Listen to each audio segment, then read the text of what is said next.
はい、こんにちは。柴崎です。今日ね、山からね、ツタを取ってきました。これでね、クリスマスのリースを作ります。はい。ね、これをデコレーションします。ほら、こんなんです。これね。はい。あ、マロンちゃん見ててくれる？お願いします。さあ、じゃあこれを丸く作っていきます。もうクリスマスなんですけどね、今年はもう何たって、あなたもそうでしょうけど、コロナの影響ね、新型コロナの影響でもう本当に大変な年でしたね。柴崎もはいはい、見てますか？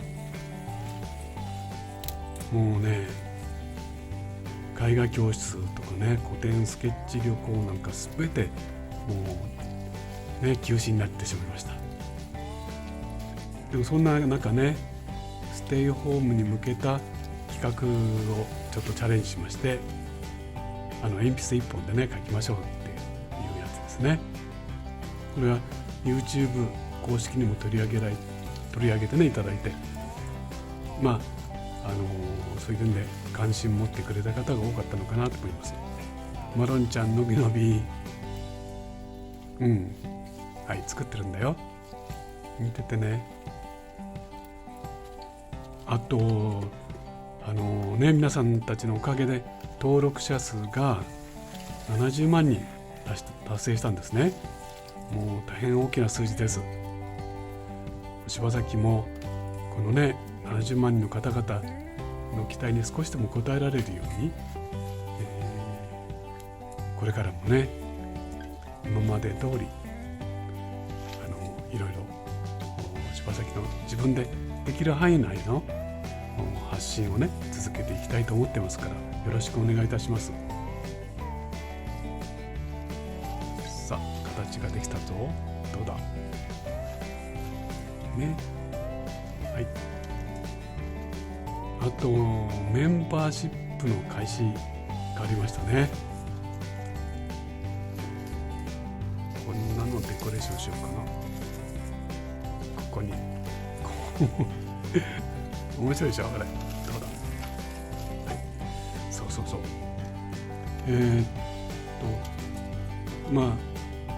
このメンバーシップをね、始めてよかったのは、やっぱりこのメンバーの方たちというかね、ご視聴者の方たちとの距離が一層近づいたっていうことですね。あとは、日々の柴崎のいろいろな生活とか制作のことなんかお届けできて、中身の濃いね、ことが、タイムリーに、発信できたっていうことですね。このメンバーシップもますます充実させてみたいと思ってます。そんな中ね、嬉しいことと悲しいことが続けざまありました。悲しかったのはもうね、あんちゃんが亡くなったことです。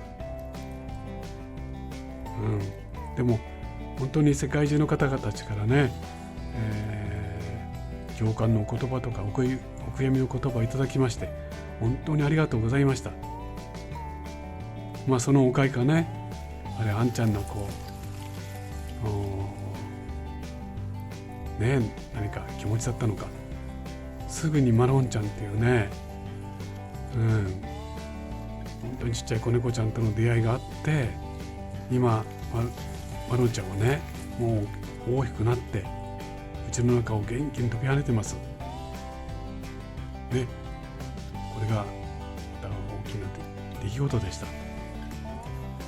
そんな中、本当に皆さんたちにね、感謝しています。無事にこうやってね、クリスマスが迎えられて、たくさんの動画を作って、皆さんたちに届けられることができた。本当にあなた、お一人一人のね、お力があったためです。はい。さあ、そんなこと話してるうちにね、リースができましたよ。はいね、これからもどうぞよろしくお願いいたしますね。皆さんもね、本当にお体に気をつけて、良いクリスマスを迎えてください。そしてね、また来年もどうぞ変わらずよろしくお願いしたいと思います。柴崎も一つ一つね、動画を作りながらこの画面の向こうにいるあなたのお顔を思い浮かべてます。はい、さあ、いやこれがね、はい、マロンちゃんも見てて、はい、出来上がりましたよ。はい、ということでね、最後まで見てくれて本当にありがとうございました。それではまたね。いかがでしたか？チャンネル登録もよろしくお願いいたします。